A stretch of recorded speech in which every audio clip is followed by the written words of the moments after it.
El objetivo del curso que tendríamos que estar cumpliendo en esta reunión es justamente este que dice revisar los ejes paradigmáticos de la nueva ley de salud mental. Para comenzar, y en función de alguien que para mí ha sido, digamos, ha hecho marca fundamentalmente en lo que es la formación alrededor de las temáticas de salud mental, que es Emiliano Galende. Yo tomé de este libro que ya es clásico y agotado, digamos, Psicoanálisis y Salud Mental. Digo clásico en el sentido de que Galende tiene como 6 o 7 libros más ya publicados en la actualidad. Este libro es del 94, pero que a mí me parece, digamos, que sigue siendo fundacional en relación a la producción de Emiliano en estas temáticas. He tomado precisamente, porque voy a hacer eje en esta afirmación de él, una cita que dice: no vacilamos en situar a la salud mental como una disciplina del campo sociopolítico. Y digo, voy a hacer eje en esta afirmación en función de que justamente considero que las disciplinas que conforman este curso, medicina, psicología, enfermería, trabajo social, derecho, todas estas disciplinas son verdaderamente disciplinas del campo sociopolítico, son prácticas políticas. Más específicamente, digamos, yo podría decir que son prácticas políticas.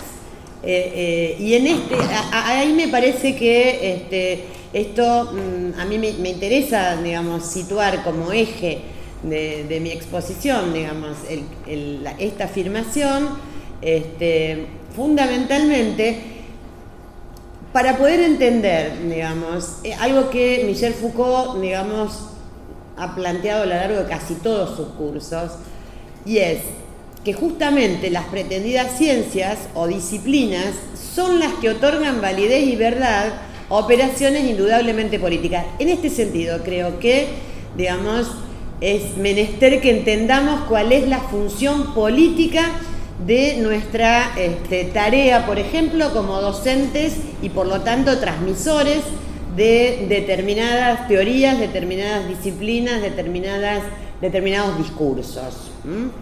Este punto, digamos, en el cual con las disciplinas o las teorías, digamos, se valida, se le da carácter de verdad, digamos, ¿no? A lo que son operaciones políticas, me parece que no es lo suficientemente entendido en cuanto a sus consecuencias. Y por esto digo que inclusive, digamos, quizás a veces lo olvidemos en la tarea de la transmisión y la enseñanza, bueno, en nuestro caso en la universidad. La consecuencia inmediata, digamos, que saca Foucault justamente desde Historia de la Locura hasta, digamos, sus últimos cursos, es precisamente, digamos, el modo en que el biopoder se afirma en la medicalización de la existencia.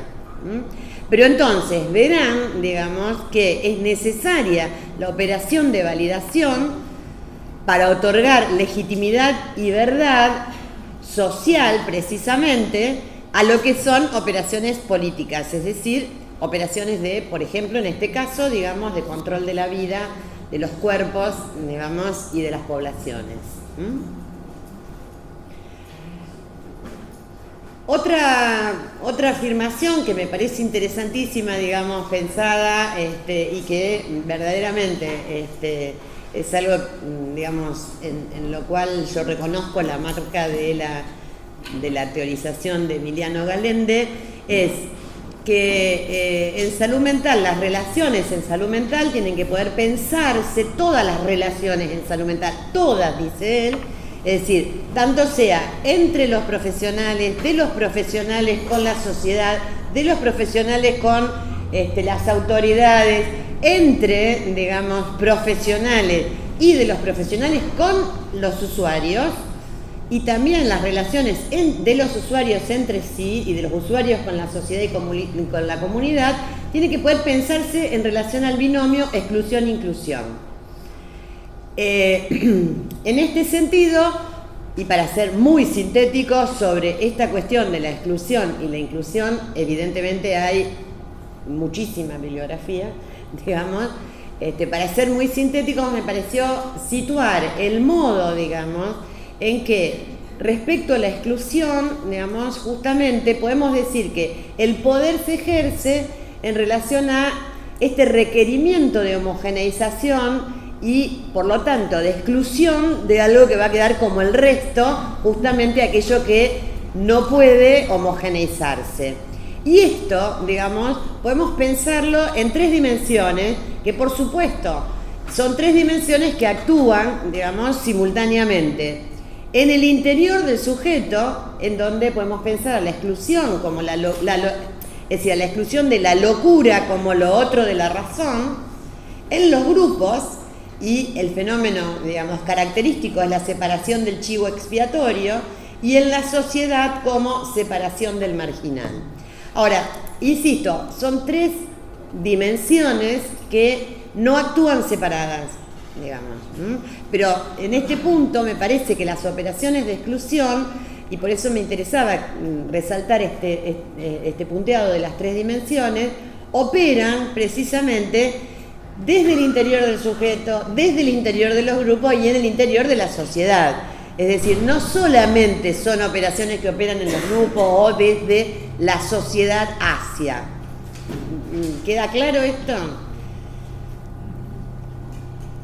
A la vez, digamos, lo que podríamos llamar inclusión, esto yo lo estoy tomando, digamos, de un libro que les recomiendo y que se llama Prácticas Inclusivas en Salud Mental y Adicciones con enfoque de derechos humanos.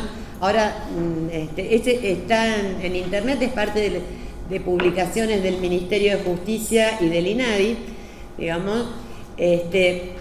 Recorté justamente el modo en que plantean la inclusión, justamente para calificar a lo que el título del libro dice que serían las prácticas inclusivas. Hablando de la nueva ley de salud mental, justamente lo que se dice en este libro es que esta ley procura inaugurar un nuevo sentido en el que sea posible el pasaje de una lógica tutelar a un enfoque de derechos, no solo en términos teóricos, sino también prácticos, garantizando el reconocimiento y la construcción activa de cada persona como titular indiscutible de sus derechos, independientemente de cuál sea su situación de salud mental. Por lo tanto, digamos, y acá viene justamente lo que va, o sea, los ítems con los cuales ellos van a caracterizar como inclusivas las prácticas, digamos, que quedan relatadas y transmitidas en el libro. Jerarquizamos el rol protagónico de la comunidad. Esto me parecía que era un listado interesante para la evaluación de prácticas o dispositivos en relación justamente al binomio exclusión-inclusión, ¿no? Entonces, un punto me parece muy importante es el rol protagónico de la comunidad. Otro punto sumamente importante para poder caracterizar, digamos, una práctica, un dispositivo o, digamos, inclusive una acción docente también, digamos, es el hecho de poder albergar la diversidad, digamos. Pero la diversidad en el sentido justamente, digamos, del reconocimiento del principio universal de la dignidad humana. Yo les recomiendo, si alguien quiere investigar acerca de qué decimos cuando hablamos de dignidad humana, hay, digamos, fundamentos muy importantes precisamente en Kant y en Habermas para hablar de dignidad humana, con posiciones que divergen en cierta medida, digamos, pero que me parece que son, además, para hablar de dignidad humana y para abundar justamente en relación a debates de la actualidad, como por ejemplo el debate de la despenalización del aborto, digamos, me parece muy interesante, digamos, tomar estos autores que dan fundamento digamos, a el concepto de dignidad humana.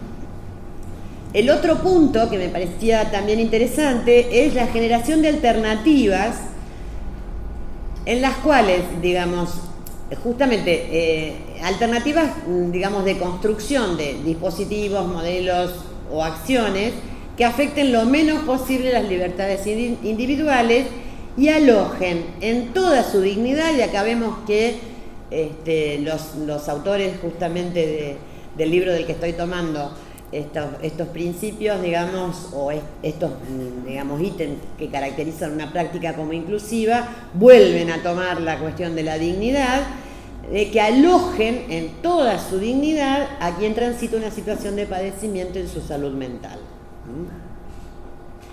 Y también, y como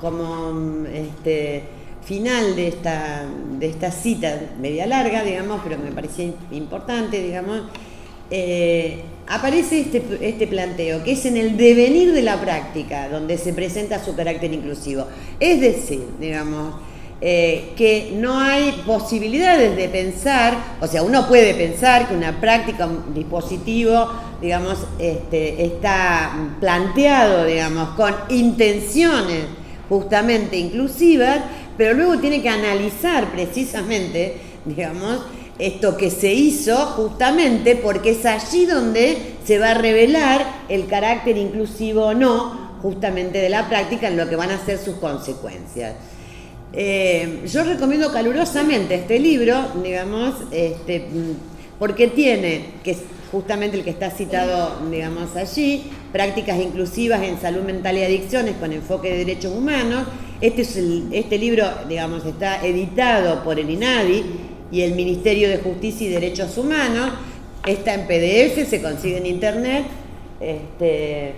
y lo que tiene, digamos, es, además de una introducción con fundamentos teóricos interesantes, la transmisión de 16 experiencias, digamos, a lo largo de todo el país, justamente, distintas experiencias, como por ejemplo el Café Basaglia en Buenos Aires, digamos, donde los protagonistas, digamos, de las experiencias justamente responden sobre la experiencia que han realizado en función justamente del calificativo de inclusivas, de prácticas inclusivas. Digo, lo recomiendo calurosamente, recomiendo este libro también como bibliografía para materias, digamos, digo esto porque no hay demasiado, es una publicación absolutamente actual, es 2014, y además nosotros hicimos en México justamente un taller con este libro en el cual hicimos un análisis de algunas de las prácticas, lo que generó un trabajo muy interesante, digamos, justamente en relación a lo que puede servir como material de análisis, precisamente si uno tiene, por ejemplo, una buena guía, digamos, con distintos ítems para analizar prácticas, ¿no? Y además, bueno, es la transmisión de experiencias que se realizan en el país y que algunas de ellas, por ejemplo, para mí eran totalmente desconocidas. Está, digamos, en el libro está el programa Andrés de la ciudad de Rosario, digamos. Bueno, pasamos a la ley nacional, digamos, donde, bueno, yo voy a situar más o menos rápido lo que podríamos decir cambios de paradigmas. En principio, digamos, el que ya enuncié, que es de un paradigma tutelar a el paradigma de derechos humanos, de un modelo centrado en la exclusión, teniendo pues, precisamente, digamos, como principal exponente de el modelo las instituciones de internación, digamos, que nosotros podemos hoy situar a partir del informe Vidas Arrasadas del CELS, digamos, como privación, instituciones en las cuales se ejerce la privación de la libertad, claramente, digamos. Entonces decía, de un modelo centrado en la exclusión a otro basado en la integración, del espacio institucional cerrado al comunitario abierto y del enfoque basado en la enfermedad y la peligrosidad a otro basado en el concepto de sujeto de derecho en su proceso de integración social. Entonces, estos serían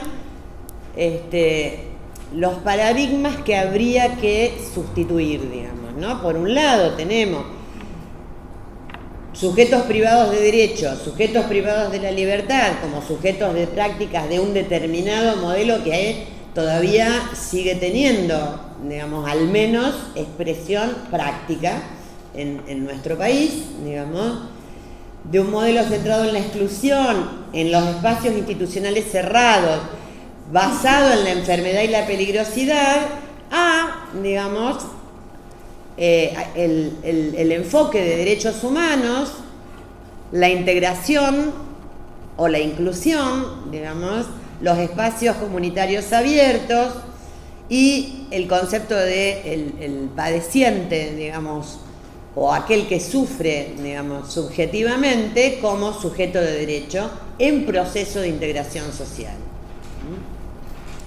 La ley, por el otro lado, y esto tenemos que pensarlo como una cuestión de contexto actual y local, digo, local en cuanto a nacional, tuvo que incorporar, y de hecho, digamos, está ahí adicciones, que aparece en el nombre de la dirección, en el nombre de la ley, digamos, en el nombre de los planes, en el nombre de los libros, y adicciones, digamos, creo que tiene que hacernos reflexionar acerca de qué lugar, digamos, estaban teniendo justamente los consumos problemáticos de sustancias en nuestro país, como para que haya que agregarlo como adicciones en toda, con esta insistencia, digamos, ¿no? Digamos, con la que realmente aparece agregado en los planes, en la ley, digamos, y es más, aún en el texto mismo de la ley, ¿no? Este abordaje de las temáticas de las adicciones como parte integrante de las políticas de salud mental. Y que por el otro lado, digamos, tiene como objetivo favorecer el acceso a la atención, y esto me parece interesantísimo pensar por qué hay que insistir y decretar que hay que, digamos, favorecer el acceso a la atención de las personas con, digamos, con uso problemático de sustancias. Evidentemente, si esto hay que insistir y hay que enunciarlo, es porque se estaba negando la atención, digamos, de esta persona. No cabe otra cuestión, ¿no? Haciendo foco en la singularidad de la persona, más allá del tipo de adicción que padezca, ¿no? Esto también me parece, porque las propuestas que podemos conocer, digamos, muchas veces hacen foco justamente en un para todos que borra precisamente, ¿no? la singularidad de lo que es el uso problemático. Claro, o en la sustancia, los adictos a... Y finalmente, digamos, la ley remueve justamente estas viejas prácticas manicomiales, viejas pero vigentes, podríamos decir, aún, y establece un nuevo sistema que permite recuperar la dignidad de los pacientes.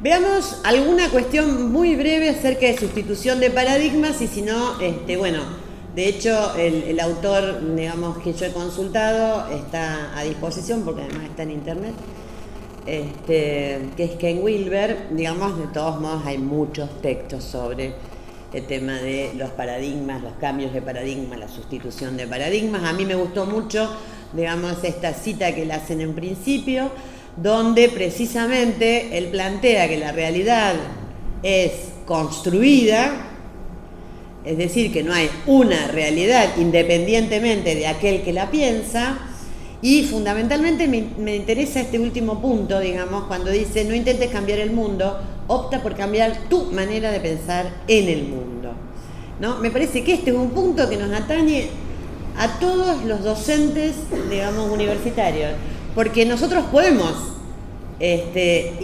reproducir modos de pensar, digamos, o intentar cambiar modos de pensar.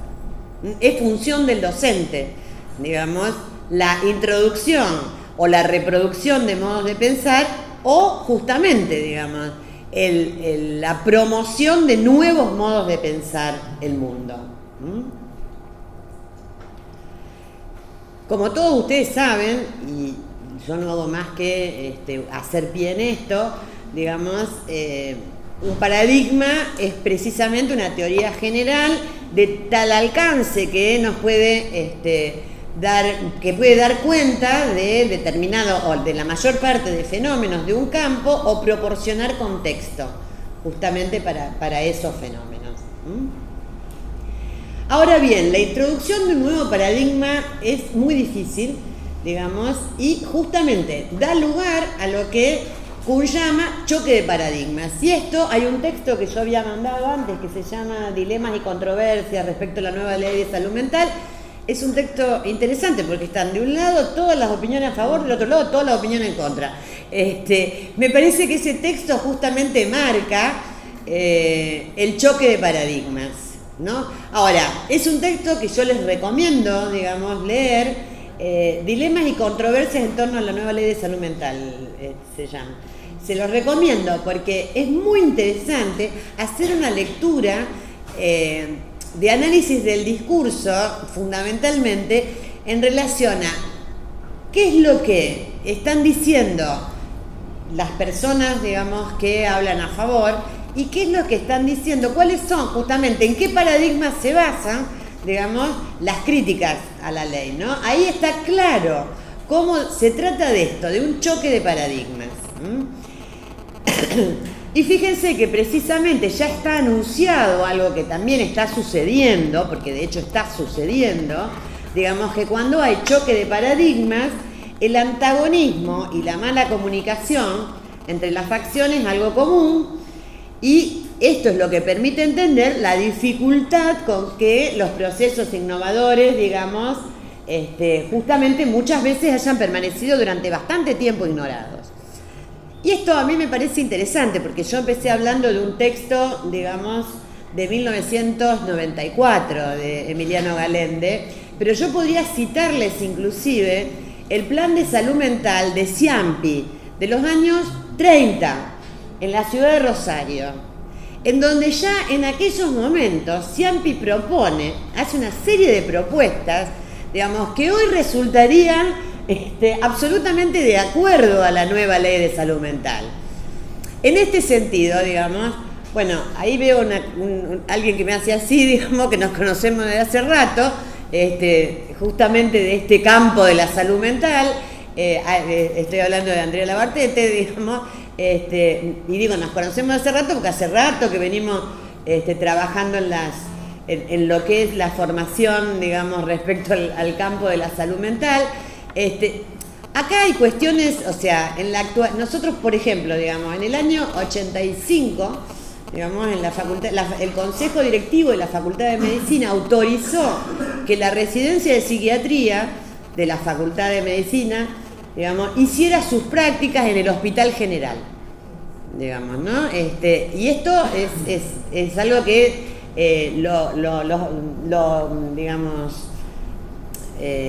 lo autoriza y lo firma y lo fundamenta, digamos, el Consejo Directivo de la Facultad de Medicina, año 85.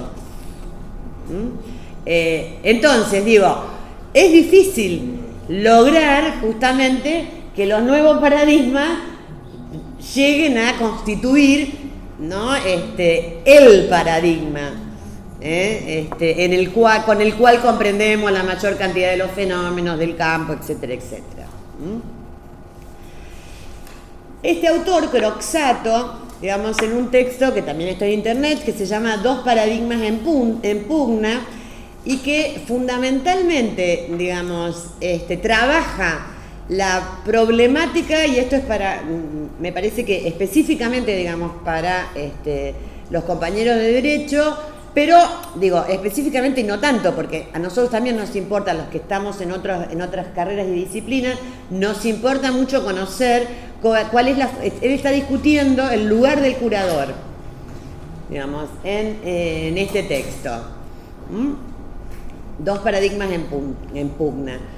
Digo, nos importa conocer cuál es la función y el lugar del curador, porque muchas veces tenemos que trabajar con los curadores, digamos, ¿no? Entonces, digo, es un texto que yo recomiendo, porque además está muy, muy bien escrito, digamos, también, y es muy claro. Y entonces dice algo que me pareció interesante, y él dice, el primer aspecto del cambio de paradigma empieza en el nivel más básico y elemental de todos los que rigen y determinan la vida social, el lenguaje. Ya decía Freud, digamos, empezamos a ceder en las palabras y terminamos cediendo en los hechos. Pero a mí me parece, digamos, que esto es importante porque el modo en que nombramos precisamente hace existir lo que nombramos, ya que no hay hechos por fuera del lenguaje. O sea, para que algo se convierta en un hecho, en un objeto, es preciso que tenga una existencia de discurso. Por lo tanto, nombrar produce un acto que da existencia. En ese sentido, digamos, me parece que hay algunas palabras, digamos, que en estos tiempos de choque de paradigmas habría que empezar a poder desterrar, por lo menos de nuestro lenguaje, lo cual no es fácil. Digo, no es fácil. Por ejemplo, incapaces, locos, enfermos mentales, anormales, alienados, peligrosos, disminuidos, inhabilitados, insanos, dementes. Me parece que estas son palabras, digamos, que tendríamos que empezar a desterrar si es que queremos instalar el paradigma, precisamente, digamos, de que alguien que tiene un padecimiento o sufre, digamos, subjetivamente, no es diferente a ninguno de nosotros.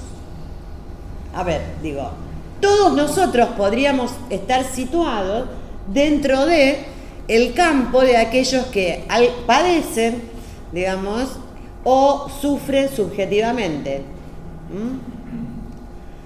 Esto, digamos, no es una pavada.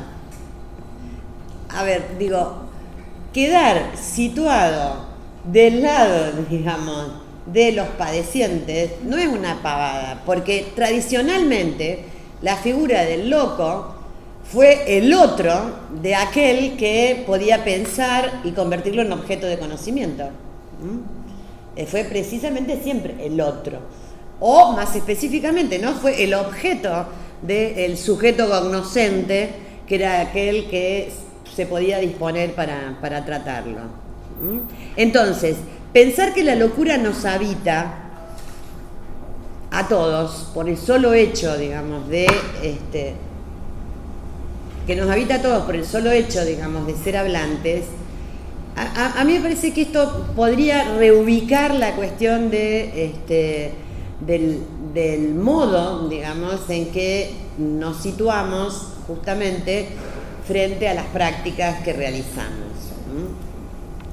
Otro autor que también recomiendo, que es un epistemólogo, digamos, y filósofo de las ciencias, Ian Hacking. El texto, digamos, que yo estoy tomando aquí es La construcción social de qué, se llama así, digamos, también está completo en internet.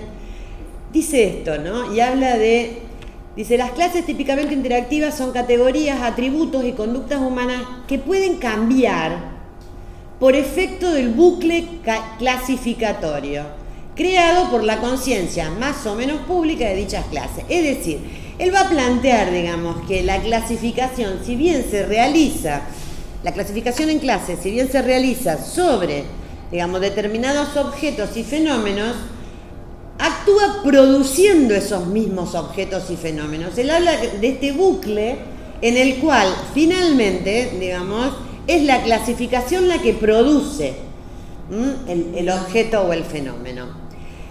Y él va a decir entonces que algo muy importante es que la idea, los individuos que caen bajo la idea La interacción entre la idea y las personas y la multiplicidad de prácticas sociales e instituciones que esta interacción implican, justamente conforman una matriz. ¿Se entiende? Fíjense por qué Croxatto dice, empecemos por el nivel más básico, el lenguaje, que yo le agrego esto del nombrar, y en este punto es que estamos, al darle existencia, al nombrar, estamos creando la idea. Pero después tenemos los individuos que caen bajo la idea, la interacción entre la idea y las personas y la cantidad de prácticas sociales e instituciones que las interacciones implican, ¿no? Entonces, con todo esto es la matriz del bucle clasificatorio. Entonces, las clasificaciones, digamos, también son operaciones políticas.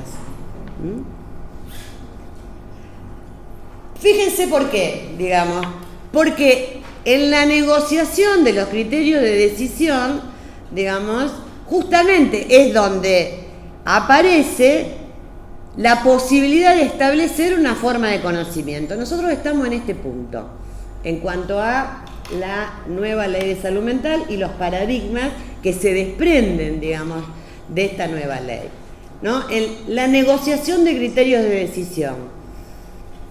Pero esta negociación, en tanto proceso social, histórico, digamos, contingente, establece una forma de conocimiento. ¿Ven cómo, digamos, si lo que caracteriza la tarea docente, digamos, es al menos, uno podría decir, la producción de conocimiento, en el mejor de los casos, en el mejor del recontra mejor de los casos, pero al menos un trabajo con el conocimiento. Pero entonces, es en esta negociación donde vamos a crear formas de conocimiento. ¿Qué quiero decir con esto? Esas creencias establecidas, métodos, técnicas de investigación y validación que van a definir qué es pensable, qué es posible y qué está certificado. Y volvemos al punto inicial, en donde yo decía, las disciplinas, las teorías, los discursos, digamos, otorgan validez y verdad a las operaciones políticas. Bueno, en este marco yo decía, ¿por qué estamos en este punto? Precisamente por esto es que la Secretaría de Políticas Universitarias y la CONISMA, digamos, convocan a las instituciones universitarias a la integración de equipos para que en forma colectiva hagan en este proceso de negociación, claramente. Y esto está tomado de los fundamentos del curso.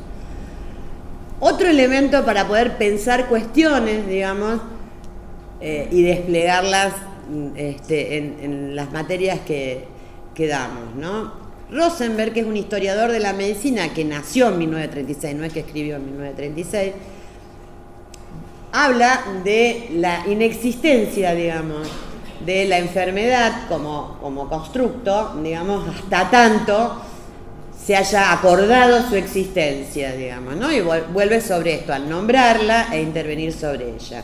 Y por sobre todas las cosas sitúa la locura como construcción. Pero dice que habla de muchas enfermedades, ¿no? Y no solo enfermedades, digamos, del área de la salud mental, sino de otras, ¿no? Como construcciones, pero especialmente, digamos, sitúa la locura en tanto es un objeto que tiene una gran fuerza simbólica y estigmatizadora, digamos, que comparte con la enfermedad infecciosa, por un lado, y además por el propio carácter maleable y en cierto modo inasible de lo otro de la razón. Y aquí entonces vamos a el primer artículo de la reglamentación de la Ley de Salud Mental. Fíjense, ¿no? Que en la reglamentación, en el artículo 1, dice, entiéndase por padecimiento mental a todo tipo de sufrimiento psíquico de personas y grupos humanos, vinculable a distintos tipos de crisis previsibles o imprevistas, así como a situaciones más prolongadas de los padecimientos, incluyendo trastornos y o enfermedades, como proceso complejo, determinado por múltiples componentes de conformidad con lo establecido en el artículo 3 de la ley. A ver, si se trata de un padecimiento o de un sufrimiento, y acá un cambio que a mí me parece interesantísimo es, no existe más, no se nombra más, y ahí es donde yo digo, a ver si podemos, digamos, empezar a trabajar en relación a lo que serían estos juegos de verdad y de poder del lenguaje, ¿no? En lugar de hablar de enfermedad mental, la ley plantea padecimiento, sufrimiento. Esto para mí tiene una importancia fundamental. ¿En qué sentido? En el sentido de que sobre el padecer y el sufrir solo podemos tener el relato. Es decir, aquel que padece y sufre es el que va a informarnos, a decirnos acerca de eso que padece y sufre. Para mí la importancia, esto podría parecer, veo muchas caras, digamos, que provienen de la psicología o de los ámbitos de la psicología, digo, bueno, esto puede parecer una verdad de perogrullo, no lo es. Y no lo es en este sentido, digamos, no es una verdad de perogrullo fundamentalmente cuando tenemos instalado de modo global sistemas de diagnóstico en donde justamente, digamos, bloquean la posibilidad del relato, porque está codificado de tal manera, digamos, que un observador externo podría, digamos, es más, que la computadora hace el diagnóstico. Mejor dicho, que uno llena unos papeles, unas encuestas por internet y recibe de vuelta el diagnóstico. ¿No lo probaron nunca? Pruébenlo. Hay diagnóstico, hay diagnóstico por internet. Sofóbica. Te lo hago gratis, mira. En este sentido, digamos, entonces me parece que la fenomenología había advertido ya, ¿no?, en la importancia de la vivencia, del relato de la vivencia. Ahora, ¿qué pasó con la fenomenología que, advirtiendo la importancia del relato de la vivencia, digamos, precisamente no modificó más que, digamos, los aspectos semiológicos, que después, por supuesto, fueron considerados excesivos y fueron dejados de lado?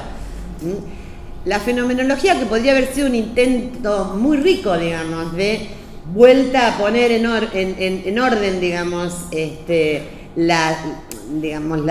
protagonismo de los padecientes, digamos, mantuvo el mismo tipo de abordaje, los manicomios, en los cuales justamente, como la ciencia hace con los planetas, digamos, a los locos se les cierra el pico, es decir, se los convierte en objetos de conocimiento y por lo tanto se les cierra el pico. Otra cuestión enlazada, digamos, a esta es la definición de salud mental, en donde aparece, digamos, el término proceso, ya no más estado, y no es poca cosa hablar de proceso y no de estado. Y la determinación digamos, determinado por componentes históricos, socioeconómicos, culturales, biológicos y psicológicos. Digamos, es decir, tenemos la salud y el padecimiento, ambos pensados como procesos. Es decir, no son entes estáticos. Son absolutamente dinámicos y hay que poder situarlos como un devenir. Y a la vez tenemos instalado ya, digamos, la complejidad de ambos, del padecimiento y de la salud mental. Cuando digo complejidad, estoy pensando directamente en el paradigma de la complejidad, es decir, en Edgar Morin.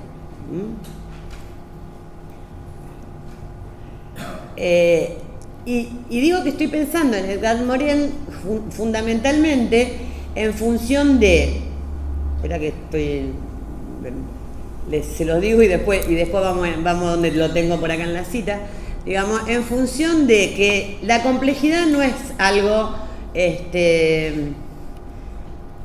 difícil, sino que fundamentalmente el paradigma de la complejidad va a plantear que hay que considerar, digamos, al todo como más que la suma de sus partes.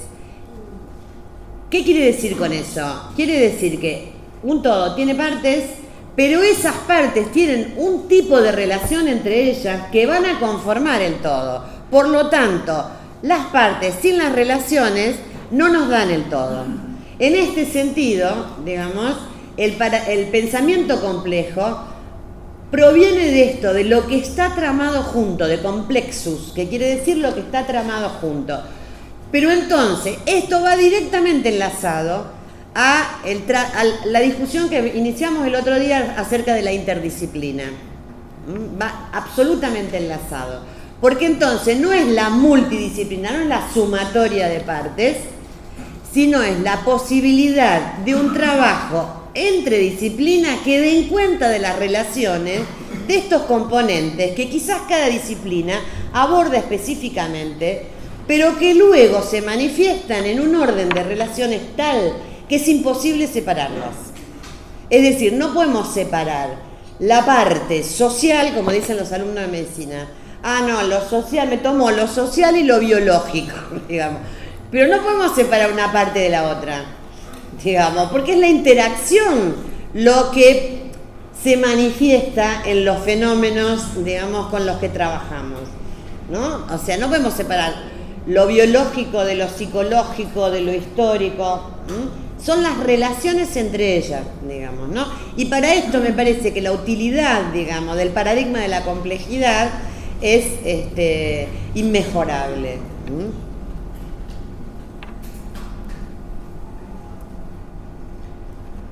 Bueno, voy a terminar porque tengo que dejarle lugar a Graciela, digamos, me quedan como 20 diapositivas más, pero voy a tener que terminar fundamentalmente con la referencia a Michel Foucault nuevamente, que en La inquietud por la verdad dice algo que a mí me parece muy interesante para orientarnos respecto a cómo sería, digamos, una investigación que tomara en cuenta justamente la voz de aquellos que pueden dar su versión de los hechos, como decía en una diapo de las que pasé rápido, ¿no? Foucault plantea, si queremos plantear problemas de manera rigurosa, precisa y apta para suscitar interrogantes serios, ¿no hay que ir a buscarlos justamente en sus formas más singulares y concretas? Dice, me parece que ninguno de los grandes discursos que pudieron sostenerse sobre la sociedad es lo bastante convincente para que pueda confiarse en él. Y no creo, además, que el intelectual pueda, sobre la base exclusiva de sus investigaciones librescas, académicas y eruditas, plantear las verdaderas cuestiones que conciernen a la sociedad en que viven. Al contrario, una de las primeras formas de colaboración con los no intelectuales pasa justamente por escuchar sus problemas y trabajar con ellos en su formulación. ¿Qué dicen los locos? ¿Cómo es la vida en un hospital psiquiátrico? ¿Cuál es el trabajo de un enfermero?